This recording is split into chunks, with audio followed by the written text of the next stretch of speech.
This is the good evening, everyone. This is the December meeting of the Norwalk Parking Authority. Um, we have an introductory few minutes. If there's anyone from the public who would like to speak.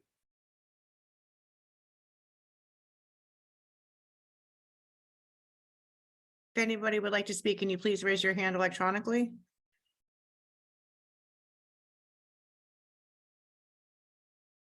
We have no one wishing to speak, Eric. Okay, great. Thank you. So James, if you want to pull up the agenda, I was just getting it here on my phone. I gotcha.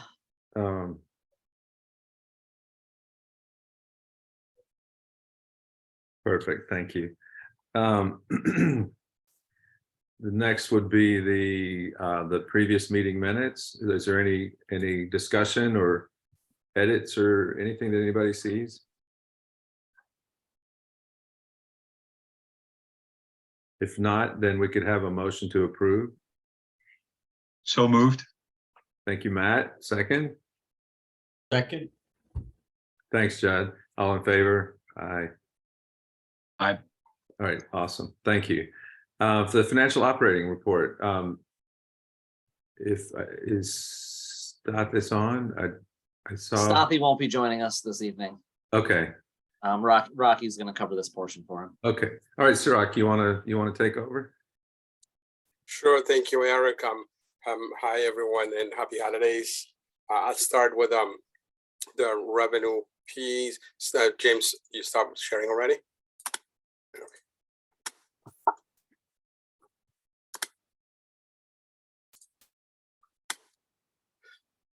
Can everyone see my screen? Yeah. Yes, thank you. All right. Parking revenue for the month is 6.6 over budget, and for the month, and 9.3 over budget for year to date. For over the month, the overage from the budget for the month is coming mainly from transient revenue and meter revenue. Meter revenue, we performed well this month. Also, on top of that performance, we also had some meter bags that were actually being purchased by some construction within the area that kind of generated additional revenue for meter revenue. For the year to date, outperforming the budget, the main reasons are for transient revenue, meter revenue, and violations. On month and year to date comparisons, total revenue for the month is down, 0.9% compared to last month, October, and this is following just seasonal trends, and then it's up 7.3% compared to November of last year, and this is mainly improved transient activity, mainly coming from the South Norwalk train station overflow lot. On a year-to-date compared to last year, 1.9% below last year due to violation of revenue. On a year-to-date, even though we underperformed, the total revenue is less than the previous year, and that is mainly because of reduced violation revenue, which leads us to increased compliance. Rocky, sorry if I could just go back. You said there was South Norwalk overflow lot. Yes. So that's those numbers aren't. The numbers are greater there than they are in the garage. Correct. We're seeing more transient parkers at the overflow lot. There are also, there have been 4 or 5 days actually that the parking lot was at full capacity. So the increased transient revenues coming mainly from the overflow lot at the train station garage parking lot. All right. We're also seeing increased garage usage, and I think that's mainly from permit parkers, Eric. Okay, thank you. So Eric, just for the knowledge and the knowledge of the crew, the overflow lot in the South Norwalk train station is largely left for transient usage. So we have just a minimal amount of permits that are allowed to park there. So it typically is an overflow lot. So when you compare to this time last year, when we had less visits into our ridership into New York City, that we can see see that we're emerging back somewhat. Ridership for Metro North is maintaining around 70%. And we are hearing that more companies will be requiring employees to return in 2023. So we will see how that turns, particularly since we are seeing an uptick in COVID now. But just so you know, like, we will always typically see a larger transient happen there because we just dedicate more of the lot to transient usage. Okay, it just struck me that the second bullet point is that it's up 4%, but then the first bullet point, it's up 7.7%. So it just was interesting that it's the parking lot and not the garage. But it makes sense that the parking. Oh, so what you're saying, Jim, is that the garage is more dedicated to permit.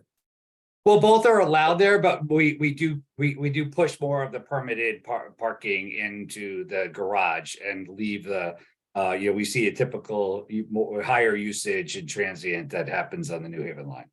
Okay. So the overflow lot is the New Haven bound side lot, is that? Yes. That is Yep. correct, yes.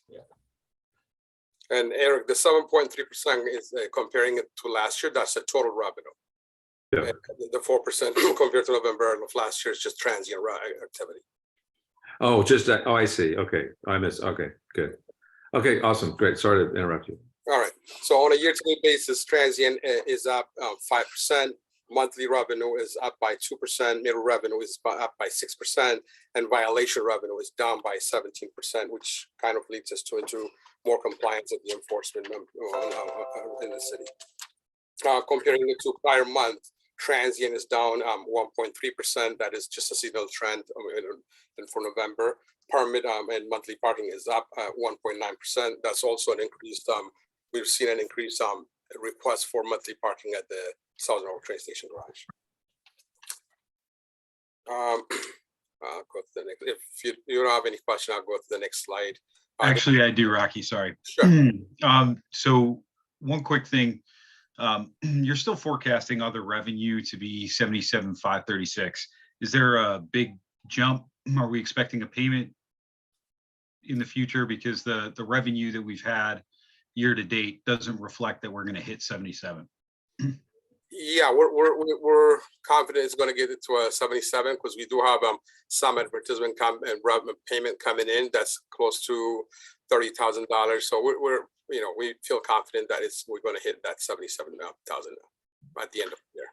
The end Okay. of year at July of 2023, June of 2023. Okay, and I'm skipping forward and backward here. Sure. Just one quick thing. In the operating expense shortfall, you noted, you can jump to the next page too. So you've got an overage in R&M, and you're making up for some of it in snow removal and equipment expense. But what constitutes the other $24,000 in savings? The overage for the building and repair for this month or for the reforecast? What are you looking at? No, so you're showing operation expense savings of about $7,800. But you show an overage of 30K. You have some savings there that wipes out a little bit of it, but that still leaves $24,000 unaccounted for that you haven't made a comment to. Can you just give us an idea what that's about? What page is that, Eric? So you're showing in your financial summary an operations savings of $7,800. Your explanation below on the next page shows an overage in R&M, and then you're making up for some of it in no snow removal expense, no equipment expense, but that still leaves $24,000 that you've saved. What's driving the savings? Yeah, these operating expense explanations, the variance explanation, Eric, is just anything that's sticking out over 5% or 20% or 5,000. So if these are not the total expenses for the month. Right, I get that, but there's still another $24,000 worth of expense savings that you're recording.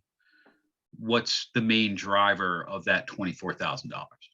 So Matt, if I can, what I think Rocky is trying to allude to is the budget is made up of a number of line items. And they have typically only reported on the higher numbers. We can get you the detail of each of those to equate to get you the exact number. But it's not been, we have not, like, if it's $1,000 here, $1,000 there, those ones have typically not been reported, in larger numbers, only the larger. variances. Jim, I totally understand, but what I'm saying is this is not the first month where we've reported a large volume of savings against budget, which is great, but I'd certainly like to be able to understand what's driving the large multi-$1,000. We're in 5 digits this month. So, Yep. Is it timing? Is it projects? Have we, reduced some sort of something going on in the operations? I'd just like to understand what's behind that large, look, $25,000 on top of having variance is a pretty significant volume in my Yep. personal opinion. So maybe, So Rocky, do you have the line item detail? Yes, I do have the line items, Jim. And Could you run that through for Matt, please? Sure. You want me to share the screen or just run it back? yeah, just share it, please. Yeah, Share. sure.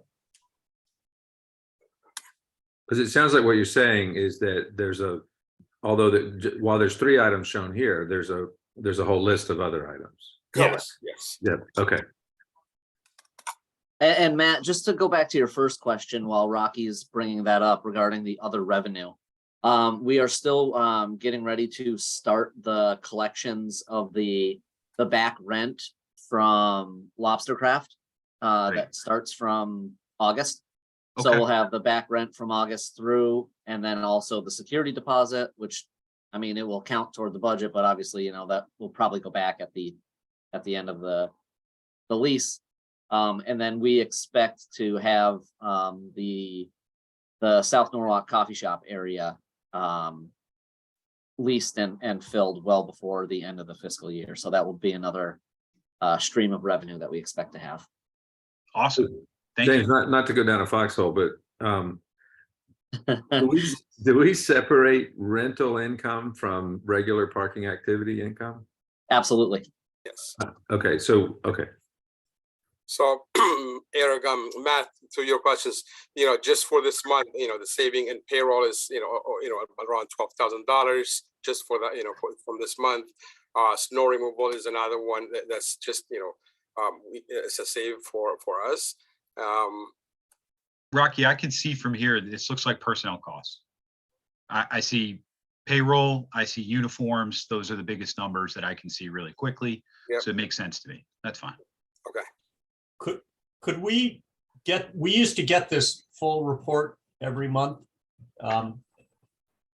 It's a couple of pages. If you don't want to read it, you don't want to read it. I found it helpful and interesting to be included. It gave me a much better understanding of what was going on. So is anybody opposed to that? So maybe, Judd, why don't we, let's just ask that it be included in what's distributed. But for this meeting, let's stay, if we can. Oh, yeah, sure. Okay, Sure. Going forward. yeah, So James, just make sure that's included in the larger packet for the commissioners. Absolutely. Thank you. All right, so just, we're going to the pre-COVID analysis. Revenue is down still. We're under 12% below our pre-COVID numbers on the revenue side, and expense side we are 4% down prior to COVID. So for this month, that gave us about $29,000 fund balance. So we're doing pretty much. so we're 4% down prior to COVID. But Jim, you said a minute ago, ridership is up 70%, is at 70%. So I think the 4% is the expenses that were down, right? The revenue, could you go up to the revenue, Rocky, please? Sure. So we still see a revenue down. Now, keep in mind that you have some people, ridership is at 70%, but we're still offering the monthly passes. So that people are still procuring a monthly pass. but may not be going into, but we don't have as many, but the fact that they're still using the train station, we have some. I think we're seeing a lot of transient ridership occur in the South Norwalk overflow lot or the New Haven bound side. But and more permanent parking happening in the garage, but we still haven't seen the transient numbers reappear into the garage side at the same rate.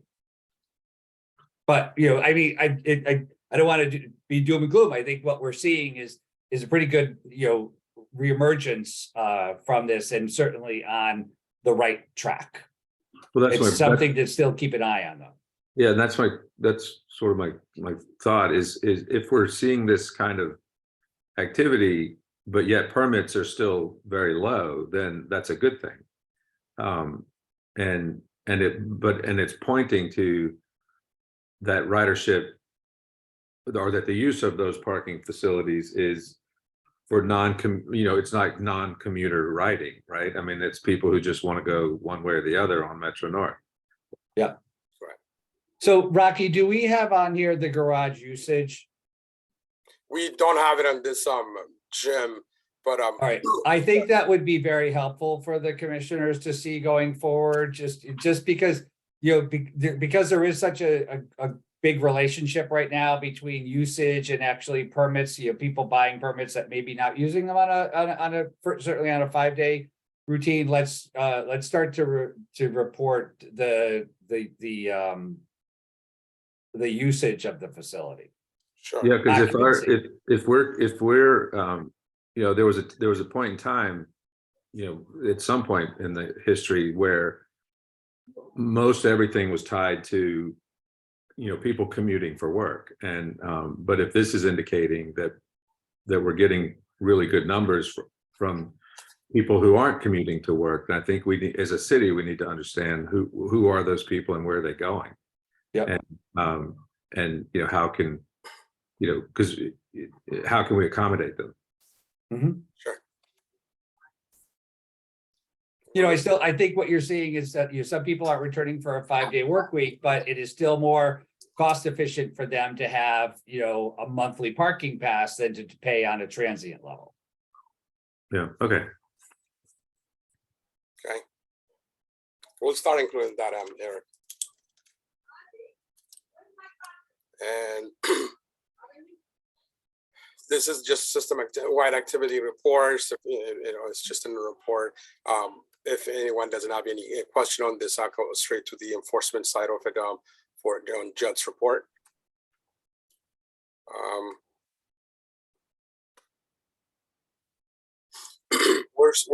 For the month of November, we're seeing a minor uptick in ticket issuance, and we've isolated those streets why ticket revenue, ticket issuance was higher, and there are 6 streets that stood out, and we're investigating why ticket issuance is up higher. Most of them are around the hotels and businesses, and we're thinking it is related to holiday activity, but we're investigating why these tickets issuance are higher, and these streets are Commerce Street, High Street, Orchard Street, West Avenue, Wall Street, and Webster Lot. I've seen an uptick in ticket issuance, and we're investigating, and we're also noticing a lot of ticket being dismissed by people calling the office or coming into the office and appealing it, and it's mainly related to Park Mobile accounts. Some people registering their plate number, just missing a number or a letter, registering it through Park Mobile, which they end up getting a ticket, but they come to the office and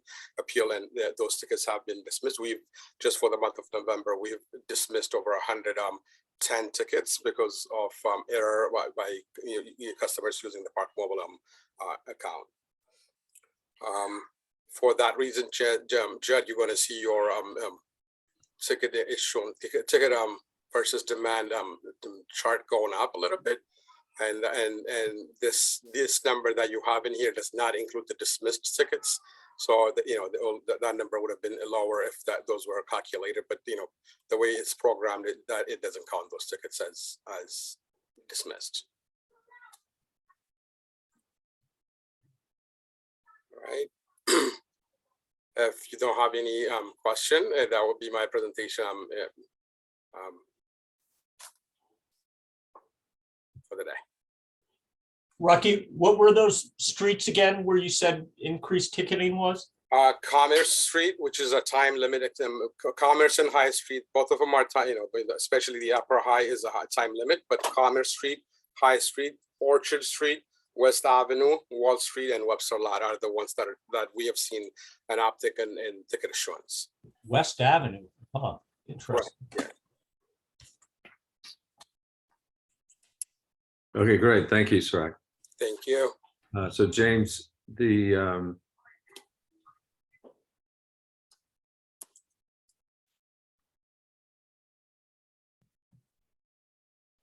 so the engineering and project report. So there is nothing listed under there. We've got no real engineering projects going on at this time. But what that does do is lead us directly into our next item under new business, if you don't mind me moving forward. No, please. So we've kept our the condition assessments of our facilities on hold through the pandemic. Just as kind of a fail-safe, trying to tighten up the pocketbook a little bit because we didn't really know where we were going to come out of this. But now that we're trending upwards, we're coming out of this, we've really got to get back to getting a condition assessment done of all of our facilities to make sure that they're in a state of good repair. As part of that, it's also important to make sure that we do the condition assessments on the Yankee Doodle garage and get anything repaired on that building that we need to before we're able to start the facade enhancement project. So we want to make sure that we, get all the structural repairs done ahead of time. That way we don't, run into anything when we start to do that facade enhancement, which will end up possibly slowing down the project. So we went through, we received 3 quotes for the condition assessments. We got an absolutely wonderful price from Desmond. So they will be providing our condition assessments once again for all of our facilities. We do not have a time frame on that yet, but we expect to have that time frame more dialed in by about mid-January. So hopefully for the next NPA meeting at the end of January, I will have another update with a more defined time frame of when we'll start those condition assessments. Do we need to enter into an agreement with them or? So we already have a contract with them because they are they currently serve us, but I wanted to make sure that we were still getting the best price by going out to a couple of other vendors. Just because they're, we're under contract with them and they provide a lot of work for us doesn't mean that I don't want them to get too comfortable, So I think going out and getting some estimates is the right process to do. And it worked out really well. It's nice to get the right price, but also we also have the familiarity with Desmond, who understands our facilities and has been in them many, many, many times. And a lot of times that doesn't happen. It's usually one or the other. So this kind of, I think, worked out perfectly for us. So we're extending an existing agreement? Nope. So we're still under contract with them to provide assistance for us, but this just is a kind of a separate entity that they will come on, give us the condition assessment, give us their recommendations, the spreadsheets, the build out, and then we'll kind of decide. At that point, we'll decide how we want to move forward and what we want to spend on which projects. So initially, basically, Eric, the budget that was approved had a conditions assessment report in it. Rather than just go to Desmond, where we have the account, we opted to ensure that we were getting the best price. So we went out to bid for each of those, but it is just an item that was the standard items that's included into the initial operating budget. We planned for an operating report initially. So. Okay, good. That's what I was trying to get at, because if we're Yep. changing the scope of something, then that. No, it's not a new item. We planned that we were doing it. We just opted to double check and ensure we were receiving the best price. Okay, all right, great. Any other questions on the condition assessments?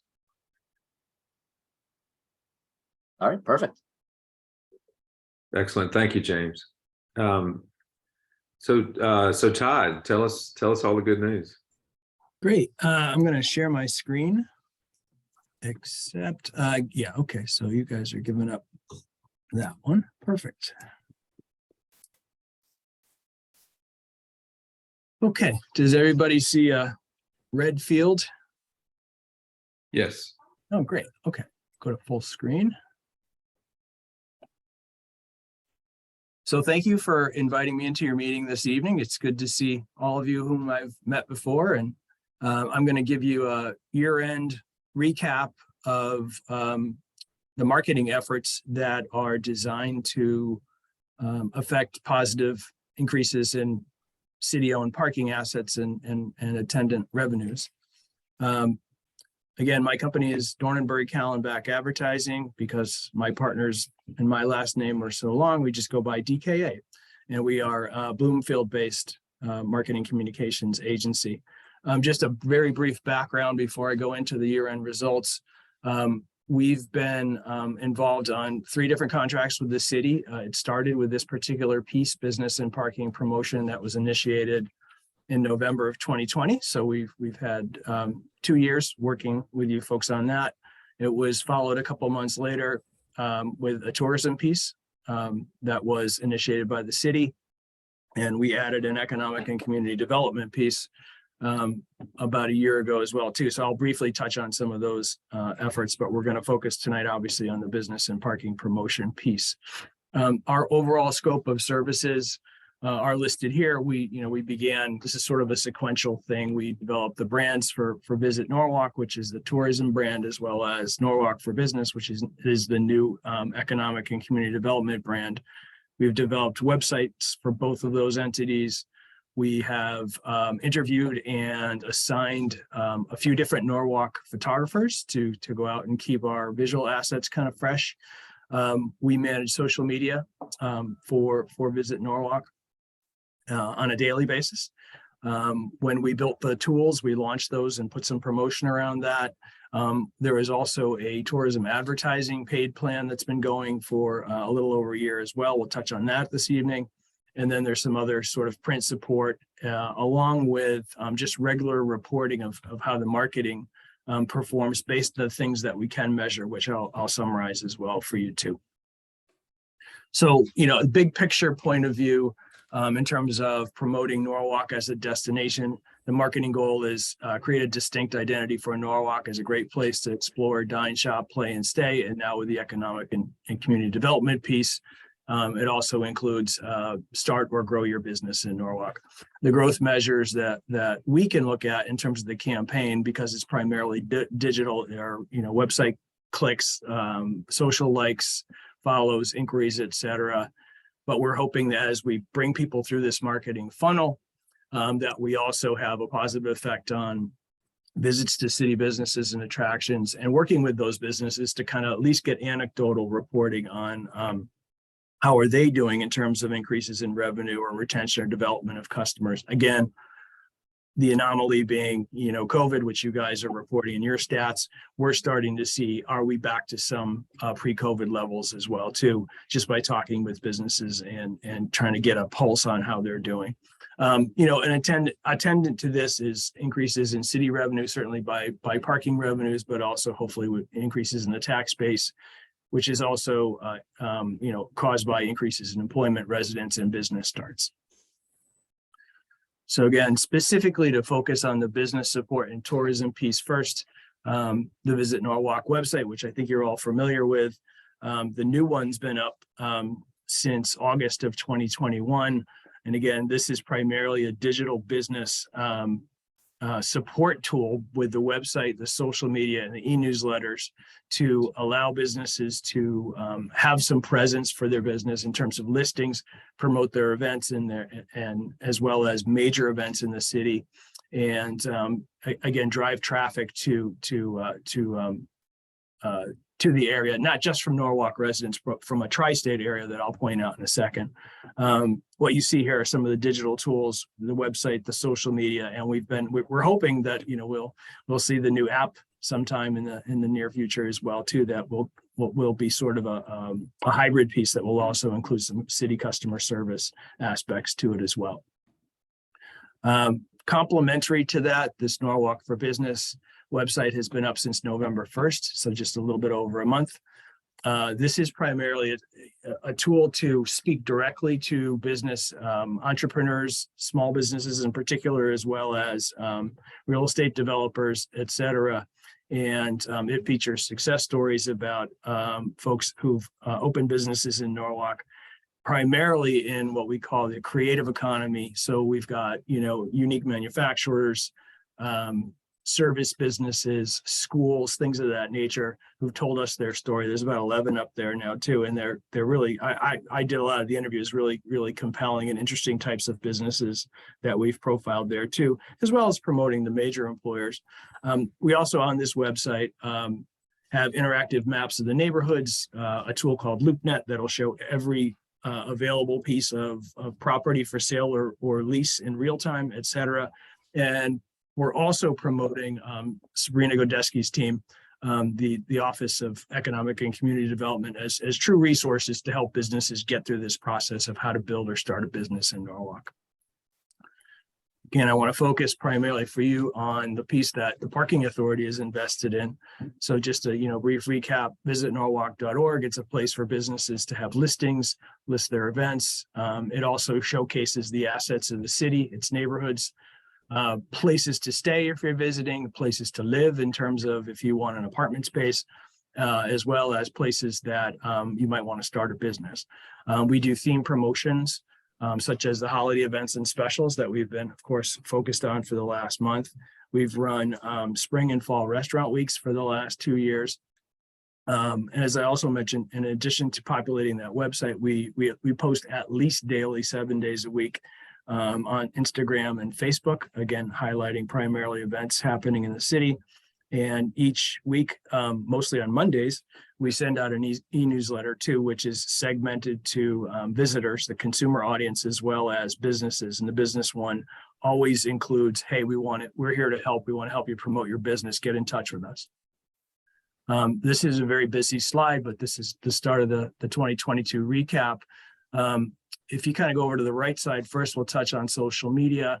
We're using Facebook and Instagram primarily, and just some of the numbers that you see in terms of reach, people who've seen our messages. Facebook was reached over 1 million people. This is, by the way, this is the organic social media. This is the stuff that we post out that doesn't have paid media dollars behind it. I'll recap the paid piece in a minute. But in terms of Facebook reach, that's up 18.5% for the year over year, 2022 versus 2021. Instagram's up about 8%. Everything else attendant with that, visits to the page, the profile page, likes, et cetera, are all trending up. Those little bar graphs and circles are just a summary of the demographics on whom we reach. The pink coloring is females. Versus the more purpley color, which is male. So we're about 2/3 female in terms of gender. And then you can see the age split below as well too. So that left column is Facebook, the right column is Instagram. Facebook is solidly the 25 to, the 25 to 64 age audience, whereas Instagram is a little bit younger. And then below that, just briefly, what are people interested in? So, the top 3 posts last year in terms of reach were the Oyster Festival. More recently, what's going on with the holiday open houses and activities at the Lockwood Matthews Mansion Museum. And then the third best one was the Sono Arts Festival. So people are really gravitating towards those major sort of signature Norwalk attractions and events. Back over the left side of this, e-newsletters that go out weekly.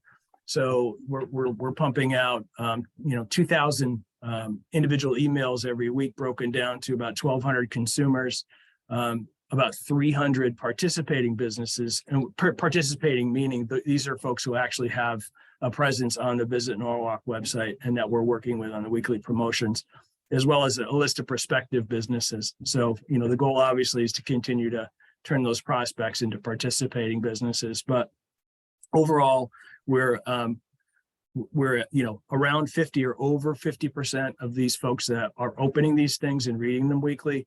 And the click rates are pretty strong too. So, you know, basically anything over 0.5% in the digital media world is considered above average. These are people who are actually taking that next step and clicking on active links in the newsletters. All this stuff, newsletters, social media, is always encouraging people and pointing back to the website. So we launched, as I mentioned, we launched the website in August of 21. During that time frame, which is roughly 15 or 16 months, we've had measured over 43,000 visits. In 2022 alone, that was 35,000. And just last month, which we actually considered kind of an off-peak month, since it's not one of the warm weather months with a major festival or attraction, we had 5,000 brand new visitors who weren't there the month prior. So you can see that average is up based on some of these overall statistics. This is complemented by a paid campaign that's been funded by the city of Norwalk over the past year, launched in October of 2021. Its objective is to get messaging beyond Norwalk's borders and out into the tri-state area. So basically, we look at a 35 to 50 mile radius around Norwalk as the epicenter, and that gets us squarely into areas of Connecticut, throughout the state of Connecticut, as well as into some portions of New York and New Jersey, Westchester County primarily, as well as some portions of the city. We want to drive more people to the website. We want to, get more social engagement and community outreach on this, and obviously influence and increase visitation into the city, primarily considering if you're coming from within an hour's drive, you're going to stay for a few hours or maybe stay for a weekend. It's not going to be, obviously we're not creating week-long vacations here, but you'll see in a minute how we've kind of looked at it based on a tourism pattern of when is our peak season and when is our off-peak season. Because we're spending money, we want to be as fine-tuned as possible on terms of who we reach. That's a decision maker on visiting. So we're looking at adults and families and women 25-54, which is kind of our sweet spot already in the social media, organic social media as our audience. And then why we're doing a primarily digitally focused campaign is we can get this broad reach with that targeting ability, as well as we get constant reporting on how things are doing so that we can vary the campaign accordingly. I talked about this peak and off peak. So this is based on weather seasonality a little bit. April through November is considered peak because you've got all the major festivals and things going on, more utilization of the waterfront assets and things, and off-peak being the rest of the year, December through March. So we vary the amount of spending and of course the reach accordingly during those months. But overall, this programmatic social and digital campaign had 9 million impressions so far this year. Trackable results, it brought in almost 19,000 of the website visits and almost 1,500 actual visits. That piece is determined by this tactic over on the right called mobile geofencing. It's one of the things that we do. In other words, we chose major attractions in that tri-state area, museums, theaters, major shopping centers, and we pinpoint those so that anybody who walks into those or around those attractions with a mobile device on, i.e. their mobile phone, we are able to deliver those ad messages into their apps once they're in that area. We can actually track those people who respond to those messages and actually come back to Norwalk's attractions as well too. So this is not every piece of our campaign can do this, but in this case, that's where those at least 1,500 actual visits, which they average over 100 a month, have gone to, for example, maybe the Stanford Symphony, or the mall in Stanford, and ultimately got a message to come visit Norwalk and paid a visit to your city. So a lot of this campaign is also based with social media. It's the paid piece, and again, we're using video and banner ads as well too to kind of get this branding message out and get people to visit the website, find the specific thing that they want to do, and ultimately visit the city to do that. We worked on this ad campaign with Hearst Connecticut Media over the past year too on a primarily digital campaign. They call it Any Screen. And this is one of the things that we looked at over the year, and we're actually varied some of the tactics based on some of the delivery and the click rates on this, so that it included and continues to include monthly articles like the one that you see on the right there that appear on Hearst's properties. Hearst is the publisher of not only the Norwalk newspaper, but the Stamford, Greenwich, Danbury, Bridgeport, and New Haven papers. So they're really kind of the big dog, I guess, as far as media. And we've primarily been using their digital assets. In terms of how we use their Facebook, we kind of trade on their Facebook audience with some sponsored messages. We've done a little bit of YouTube and some streaming TV with them as well too. But this campaign, again, was another, in terms of measure, in addition to what we did directly, was almost 4 million more impressions. And then in the very peak of the season, we worked with News 12, utilized the same sort of geography and targeting, and got into their regions, not just Connecticut, but into the Bronx and into Westchester with 30-second and 10-second commercials that aired during their news programming. So again, we had another almost 1.5 million impressions off of that campaign during the real peak of the season, when there was a lot of things going on in Norwalk, festivals and so forth. So just to summarize that part of the campaign, we've had over this year, 2022 to date, a little over 14 million paid impressions. We did 1.6 million in the organic stuff, primarily the social things that we can measure. We've had 50,000 email impressions based on people who actually open those that we sent out, overall generating 35,000 website visits, and again, almost 1,500 that we can actually track who visited the city, not counting those who, obviously came on their own. Just quickly, some other things that we've provided support on this year. We were pleased to help with the very first holiday extravaganzas that you guys put together, and saw a lot of great social feedback on that as well too, in terms of attendance. So again, applied some of the same branding and use the Visit Norwalk assets to promote visitation to these as well too. We have this holiday events and specials feature on the website that's still up. When it was fully populated during the month of December, we had over 40 events and businesses featured here. We did the restaurant week. We actually have a dedicated, what we call microsite website on this, called norwalkrestaurantweek.org. So when we run these, every restaurant that participates, their logo is featured there, and those are actually hyperlinks back to their special menus as to what they're going to promote during that week at a savings to their customers. We expanded the street pole banner this past year to include the MLK Drive ones that you see, and I think there are plans to extend into other neighborhoods in this coming year as well too.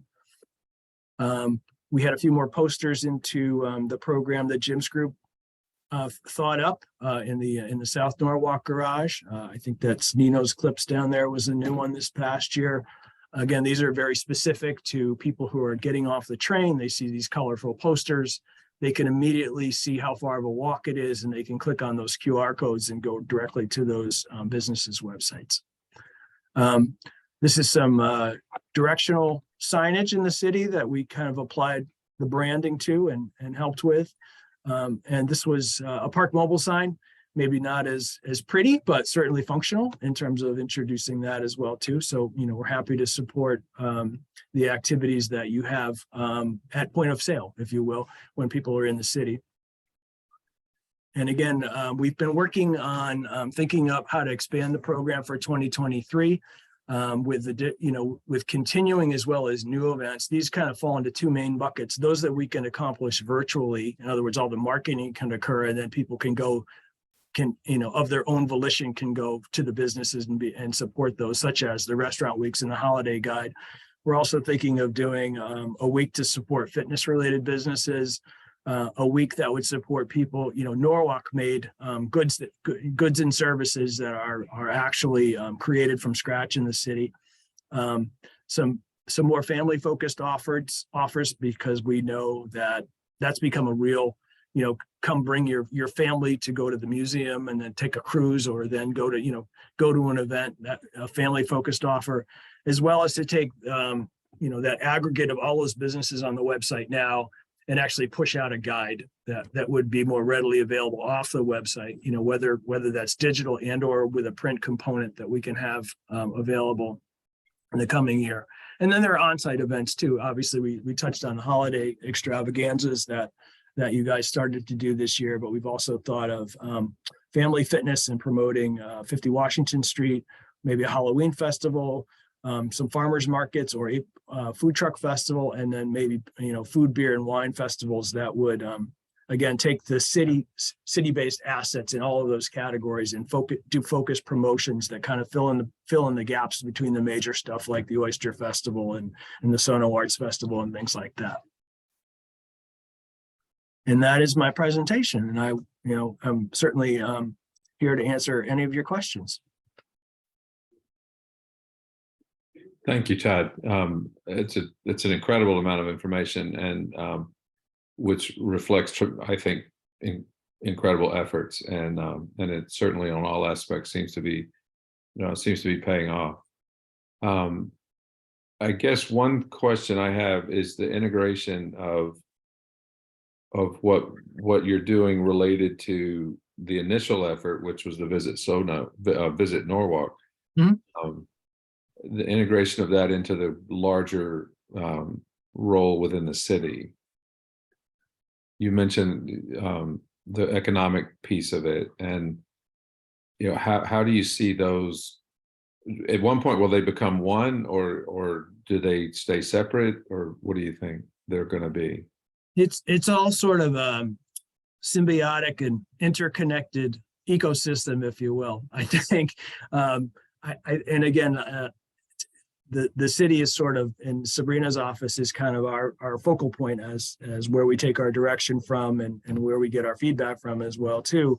So that these individual efforts in terms of the part that the parking authority is involved with it has a focus on Norwalk businesses. And as you know, Eric, the ones that we really need to hammer down are located next to parking assets. So those would be in the urban core of, Sono and the historic district in East Norwalk, where you have facilities. And again, the idea is that to support those businesses, we want to reach out and support not only Norwalk residents, but get out to a further ring through some of the paid advertising so that we can get people in for the day or the weekend or whatever it might be. And then finally, the economic and community development piece.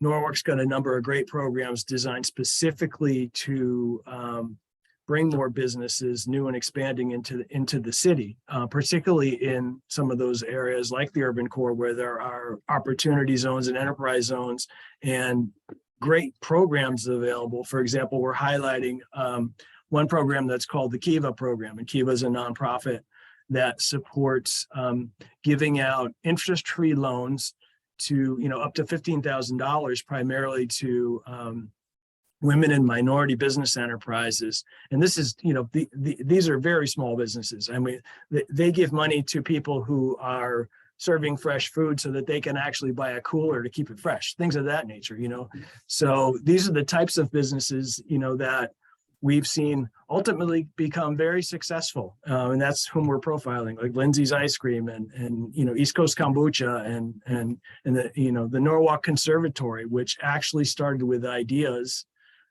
gained some ground, and then needed that space within the city to kind of expand and grow. So I think it's all interconnected. And, to your point, Eric, I think ultimately there's kind of two entities. There's the Visit Norwalk piece and the Norwalk for Business piece. The different contracts and stuff are kind of how the sausage is made in the background so that the budgets come together. But the fact is that, with the city and particularly Sabrina's office kind of guiding us, we make sure that we kind of stay on task and don't get out in the weeds in any one area. Yeah, that's great. So Eric, if I can, I think, just the parking authority has a long history of supporting some type of, media to drive people into the city. And I think it was disconnected to what the global message of the city was before. So the coalescing of the funding that's provided by the parking authority that becomes a small business driver, you're really marrying that with the business Norwalk end of it, and a larger thing makes this have more of a cohesive brand that's out there and able to target one. And we're no longer just looking at individual entities, but have Norwalk as a whole. So I think Todd and his group has done a really great job of kind of bringing those together. I think we're learning as it's still relatively new, and how we could build upon more of those. But I think it in essence it's about in all cases it's about driving people to various parts of the city, whether they're city residents and to know about the events that are going on in the city, or whether they're outside the city center, city itself, to draw inside. And then when they're here, find ways to keep them here, and do multiple things. So I think the efforts have been great, and I think we're starting to see we're seeing upticks in transient usage coming into particularly in Sono, right? And I think that we're on a great path to move that forward. So I know Jess wanted to be here today, but she couldn't. But I think that she would kind of say those same things. Yeah, and I think all that's terrific, because in the background of all of this is parking, which is why Todd's here. And so I think that it is all working together really well, and I certainly am. The numbers to me are amazing.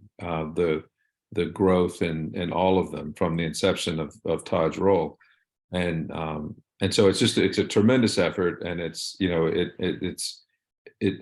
serving not only the city well, because it's serving the city well, it will enable us to provide the services that are necessary to support that kind of attention. Yeah. So I think today was just a little bit to show you what your money is buying, and I think you're starting to see some of that. So. That's great. It's terrific. Okay, if anybody has anything to add, then please do, and otherwise we'll move on.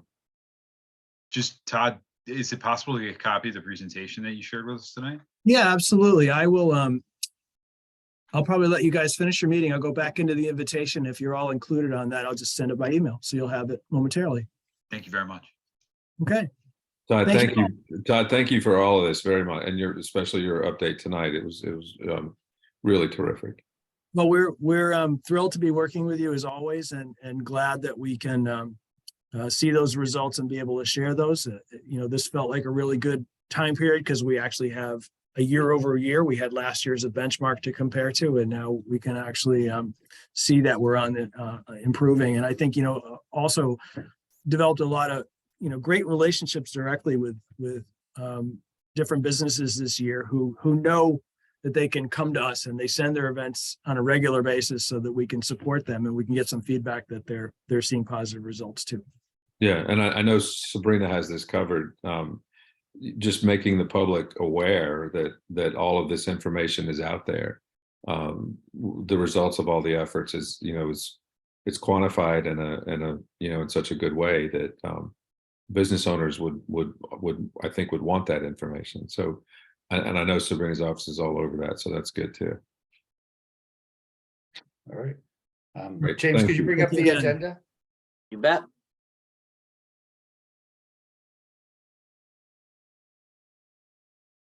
All right, so the Webster lot, Brian. Hey Eric, how you doing? Good, doing well, thank you. How are you? So just wanted to get together today. I know Eric, we spoke last week on this, and a number of you are aware of the presentation that was made to the Economic and Community Development Committee meeting at the beginning of this month. But what's being contemplated is the development of Webster Street lot, and recognizing its importance not only for the city but the parking authority. we wanted to introduce our development team that has been selected. It's Quarterra, and they'll give a presentation tonight in terms of their project, and just introducing their team and some background and talking about next steps in terms of their public outreach program. And then from there, we could, have a conversation. I think what we ultimately want to do is just kind of obtain initial feedback. This is going to be the first in a number of conversations that we're going to have regarding, impacts to parking, how that's worked out. But we just wanted to start the conversation now that, it's out. The public has been made aware that Quarterra is the selected developer for negotiations on the site. And so I wanted to invite them, and I'll kick it over to you. I'm not sure if Doug or Will, if you're going to start the presentation, but it's all yours. Brian, thank you. I think Brian's gonna pull it up. Hi everyone. It's a pleasure to meet those who I haven't met already. There's a couple faces that I recognize and that we've been talking to for the last couple of weeks. But for the rest of you, very nice to meet you. Thank you very much for having us join in on your meeting tonight. We're very excited to be a part of something that we think is going to be a great project for the city of Norwalk. So thanks for having us. We're going to go through a presentation here for you. We'll try and make it pretty quick so we can get through it, and then have a little bit of a dialogue back and forth, and some questions and answers if you guys have some questions. So for those who were part of the council meeting that Brian mentioned, that some of this might be redundant to you, we're gonna focus in on a couple other areas as we go through this, but some of it might look the same. So here is a visual representation of how we envision the Webster Street development to look. As Brian Bedoli mentioned, we participated in the proposal process for the project. We've been working on this almost a full year on this proposal. So to be where we are now is very exciting for us, and we hope exciting for the city. We do envision a vibrant mixed-use community here on the Webster Street lot that centers around a new residential community, new parking for the city and for the residents and for visitors to the area, as well as new retail space that we envision. What you see here would be what we would have as coming off Main Street and the continuation of Webster Street, which is kind of the central artery of our site plan, as you'll see as we go along here. Before we get too much into the site plan and the design, let me tell you a little bit about Quarterra and who we are and what we do. We are the wholly owned subsidiary of the Lennar Corporation. Lennar Corporation is one of the largest home builders in the country, publicly traded on the New York Stock Exchange. Quarterra, we were formerly known as Lennar Multifamily Communities. So if you also Google that and look that up, you'll see that name as well. We've recently been rebranded, and we're now Quarterra as of about the end of the summer. So we have been a wholly owned subsidiary of Lennar for just over 10 years. We have a vast national presence. We have 20 offices around the country, over 600 development professionals. And then we have a wide range of real estate professionals on our team.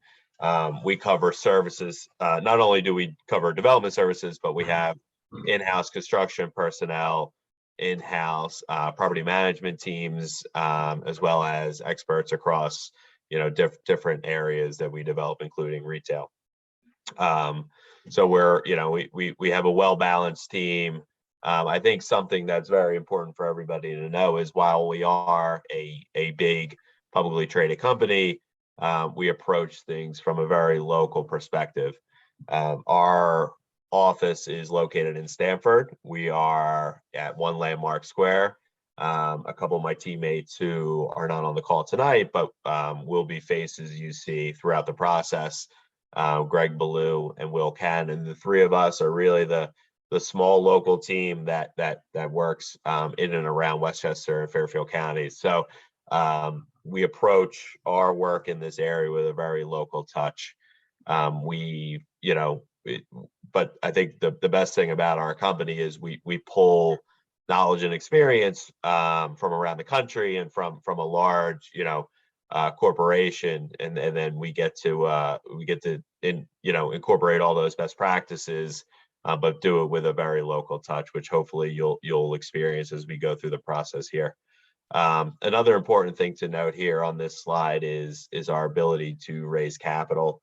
I think that's one of our best qualities as a large company is, we perform very institutional quality residential product. And that has attracted, institutional investment partners that have kind of been with us for the last 10 years. We raise our own in-house equity funds, and we use those to provide the equity portion of our projects. We also have extensive relationships with debt providers that help us obtain financing for construction and then permanent financing after we have our projects built.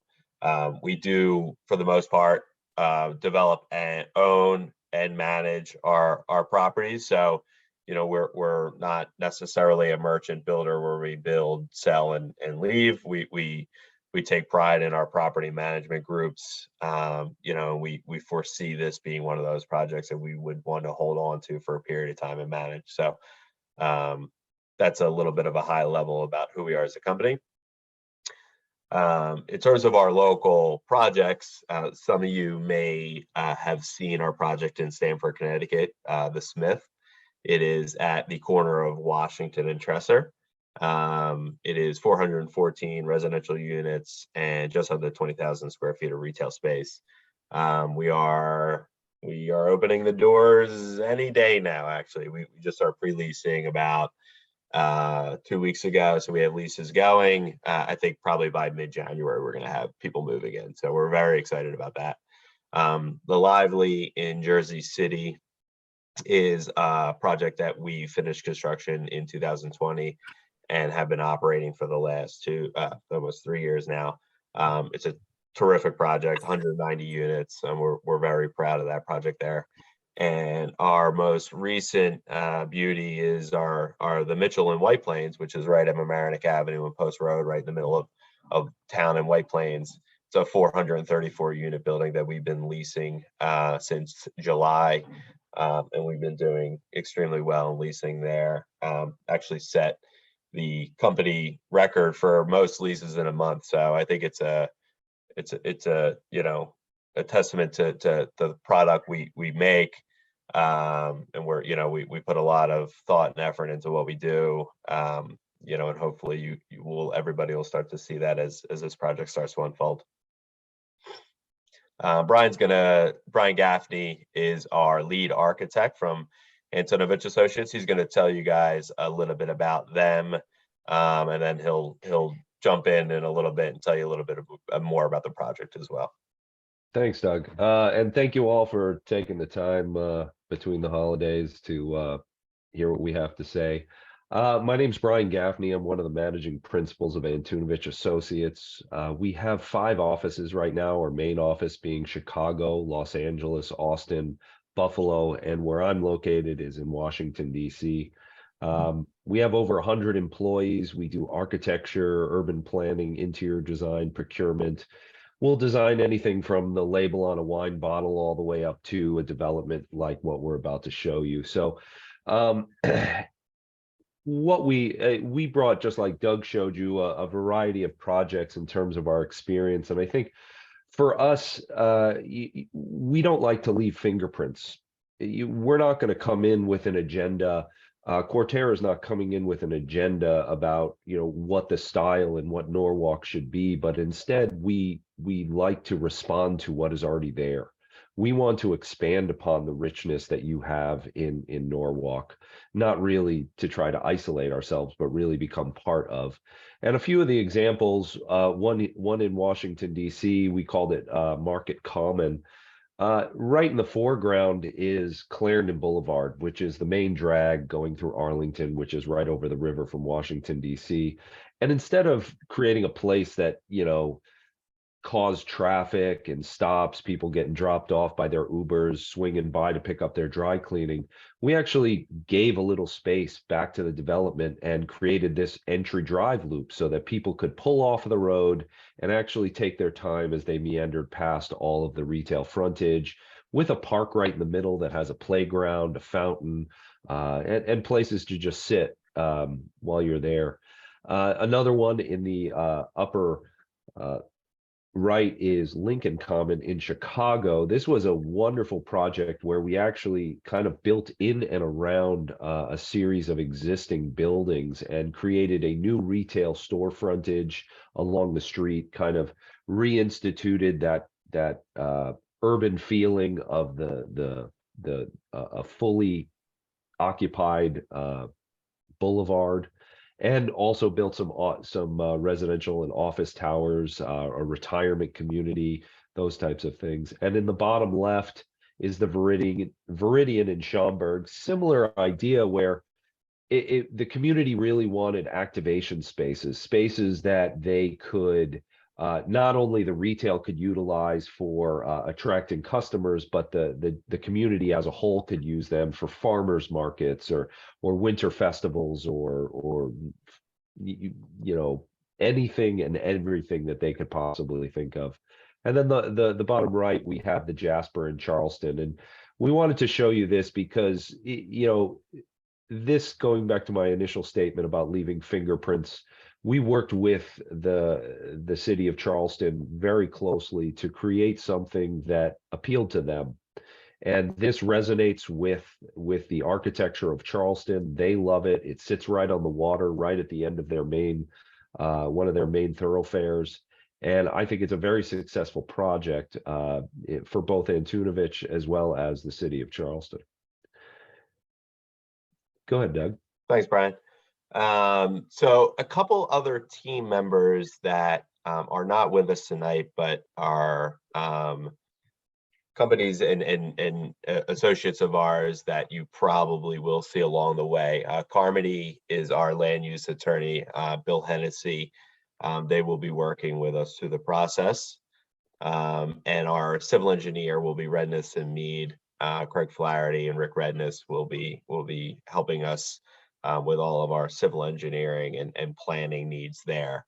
It is worth noting too that we're currently talking with a parking consultant that we hope to bring on board in a short period of time, hopefully within a couple of weeks. So that should increase our focus in that particular area. And Redness and me will certainly help work with them, as well as planning some of our road alignments and curb cut entrances and things like that.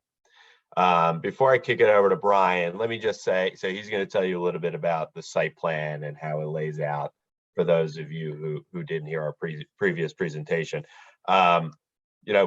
Before we dive into the specifics, I think it's important for everybody to understand that we certainly understand how important this parking lot is to South Norwalk and to the city of Norwalk. We've now been there. I mean, I've parked there probably 30 times over the last 3 months. So starting to really get a great feel for it and understand how it's being used. I think what we're trying to propose here is something that enhances the site, but certainly maintains the parking that is available to the public now. Probably the most important part of this proposal was to replace the 650 spaces that are currently in the surface parking lot right now.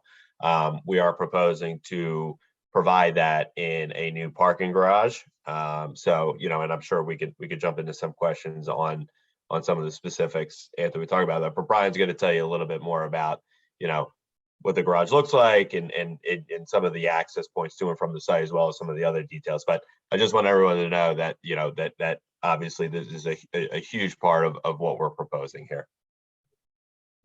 Thanks, Doug. And we also want to say these plans that you're about to look at, we are in the beginning stages of this. We've just started talking with Brian from the redevelopment agency, and we're now really just kind of circulating around to the various agencies to get your feedback. This plan is malleable. It is plastic. This is our approach.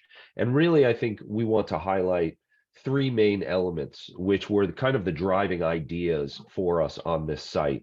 One is actually we wanted to create a new road that goes through the parking lot. Currently, this is kind of the access road that bisects the parking lot. Currently, the alignment's a little bit different, but we want to amplify that as well, because what we don't want, we want to limit the amount of curb cuts that we're putting onto Washington or Martin Luther King or even Main Street, and try to bring the traffic in onto a new road to slow it down, kind of similar to that Clarendon project we showed you earlier, so that the majority of the loading and parking access is actually off of that new road. And then what we also wanted to do was bisect that with a pedestrian promenade. This is kind of centered over an existing easement for a sewer pipe, so we don't want to build over that. But what it also provides us is a connection to Main Street, and gives this kind of beautiful pedestrian-centric place for us to kind of flank with retail, planting, outdoor activities, things of that nature. And at the end of it, which we kind of think is the little jeweled element, is a park. And so as you come to the end of the pedestrian promenade, as the development becomes more residential-centric versus retail-centric, there's this kind of beautiful little park that is carved out and built on top of two of the parking garages. And so the two parking garages that we actually have, this right here that you see labeled as G2, this is actually a 7-story parking garage. It contains the 650 parking spots that will replace the surface parking spaces, as well as 143 parking spots in the lower level for the residents that flank it. Adjacent to that, underneath the park, we're actually planning to put another, I think it's about 322 parking spots underneath here that are actually going to serve for residential parking, some spillover visitor parking, those types of things, as well as some parking underneath the element 6 here, as well as element 2 here. So basically the parking on this side of the site is going to be focused towards accommodating the residents who live here, and the G2 parking garage, it will accommodate and replace the surface parking that was currently on the site. And these are some kind of concept images of what we are talking about. Other than this lower right image, actually all of these parks are built on top of parking structures. And our idea is to actually build on top of and spill over, somewhat replicating the beautiful coastline that you guys have in Connecticut, where you have these very dramatic sharp edges and rounded rock outcroppings and things of that nature. We could actually use the parking garage and its ramps to actually create some dynamic park spaces on top of the parking to, one, create the park, but to also provide more parking. And then kind of similar to this, that pedestrian promenade, we want it street lined. It does cross the new road that we are proposing, but for the most part, other than emergency vehicle access, it will be dedicated to pedestrians. And we really want to give some generosity to the city, and that's the idea, is that so once you park your car, you get out of the parking garage, you're onto the pedestrian promenade. There's enough space to have outdoor dining and flea markets and screen on the green and whatever other things. I was listening to the previous marketing consultant that you had, and he all the things that he's promoting could actually happen in this development. So that's basically it. Now, I'm going to turn it back over to Doug, and he'll talk to you about the pre-development timeline and some of our outreach ideas. Thanks, Brian. So I was thinking the same thing during Todd's presentation about some of these events. I thought it would be great for the park. Okay, so in terms of timing, I think it's important to note in the same refrain that Brian was describing the site plan, I think, obviously the timeline is going to be variable as well, but we are trying to propose an estimate timeline, but I think the important item, that everybody should know with this is we're not trying to rush anything here. We want to get this right. So we're gonna take our time. We're gonna meet with all the stakeholders in the area, and really get this right, specifically in the upfront planning portion of this project. But I think what's important to take away from this slide here is, we plan on spending pretty much the next 10 months or so to do public outreach, to really get out there and understand the needs and wants of the community, all the different agencies, you guys included, to really understand how everybody is looking at this project and how we can incorporate everybody's thoughts into how we're putting this thing together. So a heavy lift in the next 3 months is going to be gathering information from everybody. So I think this is probably going to be the first of many times you guys meet with us, and really start to talk through this project. We are looking to hopefully kick off design somewhere later this year, in terms of really getting to the nuts and bolts of the drawings, and then hopefully breaking ground and starting construction somewhere in the Q2 spring summer range of 2024, I think, is where we're looking right now. And of course that might move up a little bit, depending on how things go. It might move back a little bit, but I think one thing you can rely on is transparency and information being provided from us. So we'll certainly keep everybody updated as the timeline moves on. In terms of phasing the project out, this is important for everybody to know.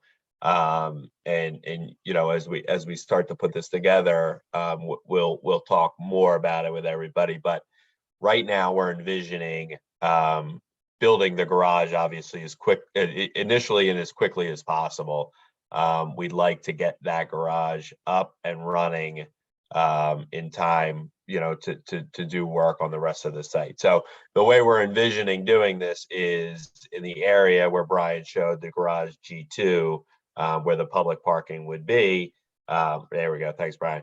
We would envision building in that area and some of the residential projects over on that side. So basically to the east of what we're calling New Road would kind of be our phase one. We would build the parking garage, and then to the west of phase one, where you see the public green and the building surrounding it, we would keep those surface parking spaces available to be used while we're constructing the garage. So we're hoping to keep as many of those surface parking spaces available during construction as we can. I don't know exactly how many spaces we would keep available at this time. We certainly can get that number. We can work with you guys to understand how that is implemented, with the overall plan here. So, but that's how we're envisioning phasing the project out for now. So as soon as the garage G2 is up and running, we would move over to the other side of the site, because then we'd have all the 650 parking spaces up and available for the public, and then we would start building in the other area of the site. Overall, we're looking at roughly 36 to 40 months of construction overall. Again, that might vary a little bit as well, depending on some of the delivery times and everything like that. But that's how we're looking at it right now. So the last thing, and I went into this a little bit already, but our public outreach effort is going to be significant, and we're really diving into that right now. In the first part of our outreach, this is part of it. But what we're trying to do now is meet with all the various agencies within the city that are really impacted by this project and can really influence how we're looking at this project. So I think over the next month and a half, 2 months, we're really going to try and get out there and sit with you all and meet with everybody. Sit and do working sessions. I know, Jim and James, we've already sat and had a working session a couple weeks ago. we really plan on continuing that and doing that often. So we start to roll, our site plan together and really get that thing in a good spot where we've gotten input from everybody. Our plan is to hopefully bring a developed site plan to the public by the end of February, where we can sit, in a public forum and really start to gather feedback. We will keep everybody updated as we move towards that, but that's our goal, at least over the next 2-3 months. And then, from there, we will continue to refine the plan. And like I said, work towards getting to a point where we're doing design, real design drawings somewhere in the later part of 2023. So that's the overall summary of our project. We'd love to hear from you guys if you have any questions tonight based on what we've presented and what you've already heard about the project. We'd love to also discuss meeting, and I'll defer to Brian Bedoli on setting up meetings in the future. But just know that we're here and we're looking forward to sitting with everybody and really putting this thing together as a team. Thanks, Doug. And if I could just jump in, this is Brian Bedoli again. So in terms of process on our side, before we go into questions, obviously, I'm sure you have a number of them. We've gone through the RFQ process. We went through an RFP process. We've been having these discussions, but all along the way, parking has been discussed as a large variable. And that's because we wanted to make sure that we obtain all the input that Doug's talking about before, we can obviously lock anything down, because it doesn't just affect, what's going on in terms of the redevelopment agency. It obviously has implications for the parking authority. So the one add-on piece to the public outreach that Doug's doing concurrently, we've actually put out to bid for some P3 financial advisory services. They're actually, the bids I think are due back this week. And one task that we specifically added, working with James and working with Jim, is to take a deep dive look into the impacts that this proposed development would have on the parking authority, not just in terms of the direct impacts of Webster, but how the revenue works within your entire system. What are the most attractive arrangements to construct the garage, financially as it relates to our negotiation, but also for the city as a whole. Recognizing that yes, to unlock the potential of this site, we need to replace 650 public parking spaces in a structured garage to free up the land area. But obviously, structured parking isn't cheap, and we've been working on ways to finance that. Obviously, working with the land value, working with this P3 consultant that we'll be working with to look at attractive possible debt options and whatever could work to try to make this work for everybody involved. So it's at the forefront of our mind. This is one of the biggest variables that we knew going into this. That's why we wanted to come to you as soon as possible once the selection was made. And here we are tonight to really just introduce the project and then just get your initial reactions, feedback, and realizing that this is the first in a series of meetings, as Doug mentioned. So I'll open it up after that.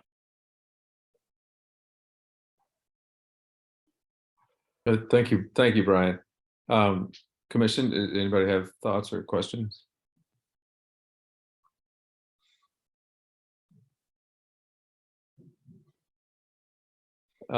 So then I guess the thing, just to underscore what you were saying, Brian, we're not, we don't have enough information at this point to know the impact on the parking authority. And this P3 consultant is going to be critical to that. So I don't know, as the plans evolve, they're on a track already, it sounds like, and I don't know how long this consultant's going to need to get up and running, but in order for us to really have any thoughtful comments, we'll need to know, the impact, and by impact, I mean, who owns the garage, and moving forward, what does all this mean? And and I know that's what this consultant is going to begin to put together for us. And so I don't want to jump into all that too soon, but that's the real bottom line.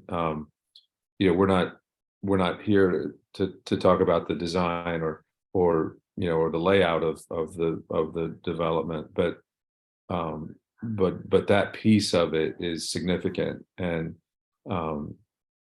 So do you have timing on when that kind of information would be available? Yeah, so what I'm hoping is that we'll be negotiating and reviewing proposals next month. I hope to contract with the P3 vendor either, early next month or the following. And then maybe once we have a better idea with some of the site planning and the negotiation with Quarterra, maybe March would be a good timeline to report back out on some of those details, recognizing that we'll be having touch point discussions with Jim and James all along the way for the next couple of months here. And then if you guys need us to come, if we do have more data sooner, we're happy to come as soon as possible. So maybe while that's happening, Sirach, if I don't see you, if you're still, I'm sure you're here. We're going to probably want to isolate usage and revenue and all the components related to the Webster lot.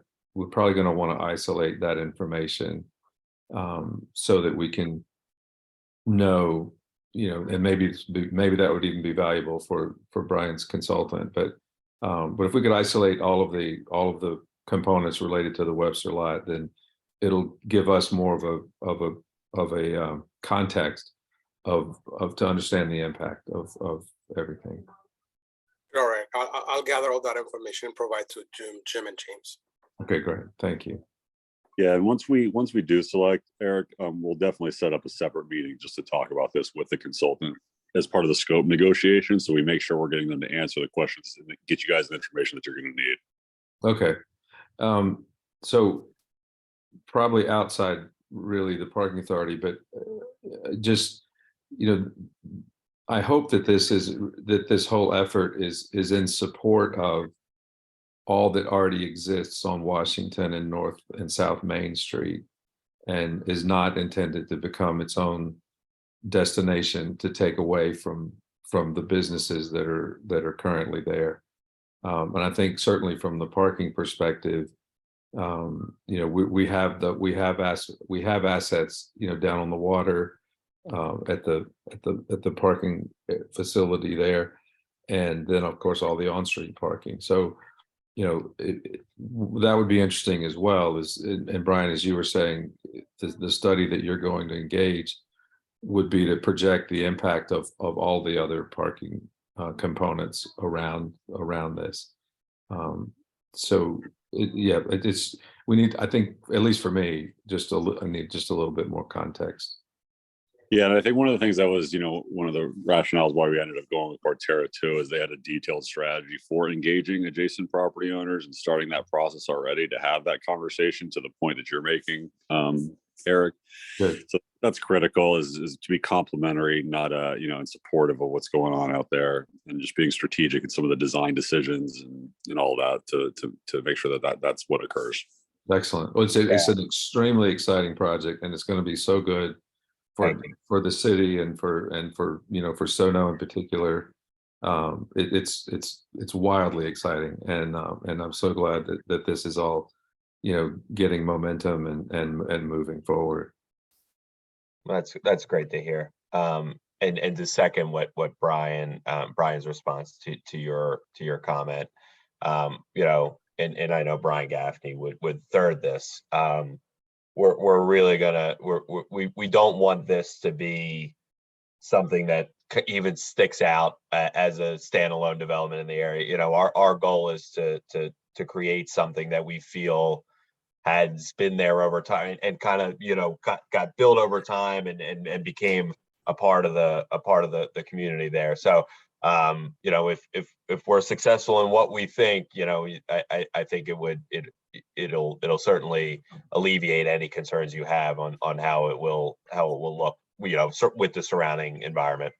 Yeah, this is great. Thank you. Yeah. And Eric, just from a city perspective, we in my budget, the capital budget submission going in for this year is outlying years that we're looking at, requests for streetscape improvements for Washington, streetscape improvements for Main Street, to make sure that we don't have one brand new development that looks different than what the existing streetscape looks like. So we're making a cohesive effort to really build this together so it really aligns well with the neighborhood. And I can tell you, I have had the opportunity to work with these gentlemen in Stanford, and can assure you that they look beyond the parameters of their project lines and look for benefits into the community. And we're, from a city's perspective, we're very interested to make sure that this fits in with a larger vision of Sono as well.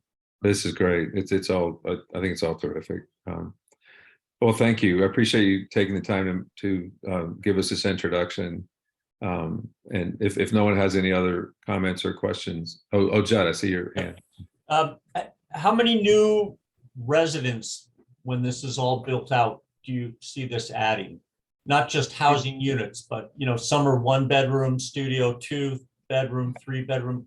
What's a potential maximum population increase? Maximum, it's a tough question to answer at this point, Chuck, because we're, a lot's going to depend on how our site plan really lays out. The way we're looking at it right now, we have 477 units. In terms of that correlating to a new population, it's probably somewhere around 600 to 650 new residents. That number is going to fluctuate. It might go down, it might go a little up. It's hard to say exactly how that number is going to land. But I think that's a safe, conservative, 700 somewhere in there. 550 to 700, something Okay. in that range. Good. Yeah.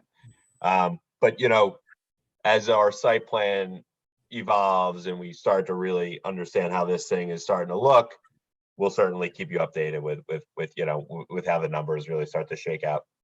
Okay, and one of the parking garages, I think you said, is 7 stories? It's 8 stories actually. Eight. And then what about the residential? It is 1 below grade space and a partially above grade space. Or the residential buildings, what's the height on those? They're going to range from 4 to 5 stories roughly. Oh, okay. Yeah. Good.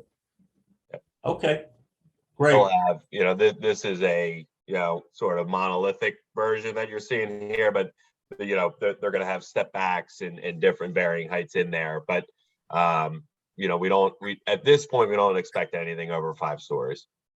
I'm not opposed to taller. I'm just curious. So yeah, we're going to study it, Judd. What ends up happening is when you go above a wood frame construction type, the economics start to get a little more challenging when you're building, medium to high rise concrete. yeah. But as we dive into this, and if there's areas to, maybe on the interior of the site to increase density and move some of the density away from the street front, it might work out where some of those buildings end up being a little taller than they're currently being proposed at. Mhm. Okay. Thank you. Great. Well, excellent. Thank you. Thank you again. Of course, For- thanks for having us, guys. With this introduction. It's very helpful. Yeah, thank you. All right, and everyone too, if you guys have anything along the way, anything comes up or you hear things, just feel free to contact me, give me a call. I'm happy to connect with any of you as we move through this. All right, Brian, thank you. Thank you, Brian. Thank you, team. Thank you. Take care. Bye. All right, Take have a care, good night. everyone. All right, so James, on the agenda, You bet.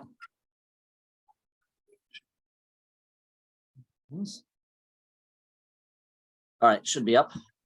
perfect, thank you. What's the bike parking area? Oh, perfect. So let me go ahead and share my other screen. So we have completed the build out for the bike parking area at the South Norwalk Garage. And I think it came out really well. Let me know when you guys can see that. Yeah, it's up. Okay, perfect. So the last thing that we were waiting for was the wrap on the concrete post, which I think came out absolutely fantastic. It's one of those things that I don't think you realize how much it can add to the overall look of this area until you really see it. It is this, as you pull into the garage, it's a beacon. You cannot miss it. It's very clear. It's clean. It looks great. So we've got 10 hoop bike racks in there. And in the background, what you guys see there is the bicycle repair station. It's actually got a hook where you can hang your bike right on it. All the tools are right in there. They're attached to the station, so you can work on your bike, and it also has a bike pump attached to the side of it. Excellent. I think it came out really, really well. And Jim and I were speaking, and we think this would be a great opportunity for to do some sort of press release, get the whole board there, and really kind of drive home our parking initiative when it comes to bikes that we've been doing the last year and a half. That's great. I think we should need to make sure we fill it with bicycles so that. But It's in a really great prominent location. It's right next to the security booth, so it's secure. It's where people are passing by and seeing it. It's right on the mains level. We're not hiding it, at the other end of the garage where we did before. It is very much front and center. And we'll get a sign on the outside of the building indicating bike parking on the inside. But I do think that this is a really big opportunity for the parking authority to stand together and talk about, really a multimodal transportation center and a really big investment into bike parking. So just looking at this, and it should it say somewhere the Norwalk Parking Authority, or should it? Well, it says Park Norwalk, so that's our Yeah, logo on the bottom. But right? but that's not. It doesn't communicate that it's the parking authority, perhaps.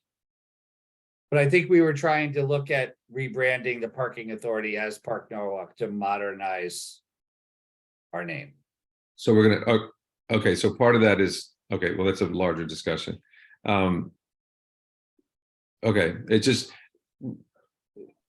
if Park Norwalk is, you're saying Park Norwalk is going to become synonymous with the Norwalk Parking Authority? Yes. Okay, so the Norwalk Parking Authority, over time, that name is going to disappear. Well, not disappear. We'll always be the Norwalk Parking Authority, but it would be like a DBA, Park Norwalk, right? So that we have a more modernized feel to parking, more, like a parking authority is very like 1950s type of, approach. And I think that there's a legal entity for us to be the parking authority, but I think Park Norwalk really speaks to a much friendlier feel and relationship to parking.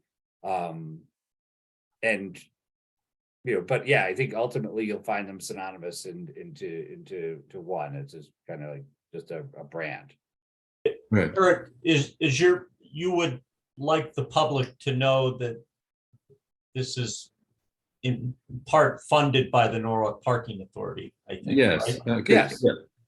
Yeah, because we have such a horrible reputation. I mean, most people, it's true. I mean, there's no denying it. You don't see a lot of good comments online about the parking authority, and here's a great thing, Jim, maybe for the time being, there could be something in there that says something about the parking authority as we try and bring in this Park Norwalk image or theme, so to speak. Okay. It just occurred to me while looking at the photo that, that it is fantastic, and it's everything James was describing. And then some. Yeah, it's great. But nobody's going to know it's the parking authority that did it. So just a thought. Maybe we could get a little, 4x6-inch plaque for the parking authority on there. Yeah. Whatever. I don't want to derail anything, but it just, we need to get credit for doing things. And No, and that's why I think it would be really important for the board to do the press announcement, right? So I've asked James to start penning a press announcement. I think we would do it as a collective entity of the board to be there for the ribbon cutting, right? And that you have, the sole ownership of, the investment in here in a really prime location, and that, that this is really, part and parcel is, what your investment is into more of a holistic parking structure. Okay, all right, perfect. That all sounds great and it looks awesome. Really terrific. Yeah, so we will get in touch with you. We'll work on that, but and we'll get in touch with we'll get in touch with you separately to arrange, what would be a good time to do a press announcement, ribbon cutting. We'll get the big scissors out there, right? And we'll get some bikes, people pull up, and we'll get the bike walk commission to be there as well. I think this is a Beautiful. huge thing. It's, we've not made an investment this large in our bike parking to date. So That's we're awesome. starting this now, and That's great. it's anonymous. And then Pam is there taunting me with my dog that I'm gonna come steal out of her backyard.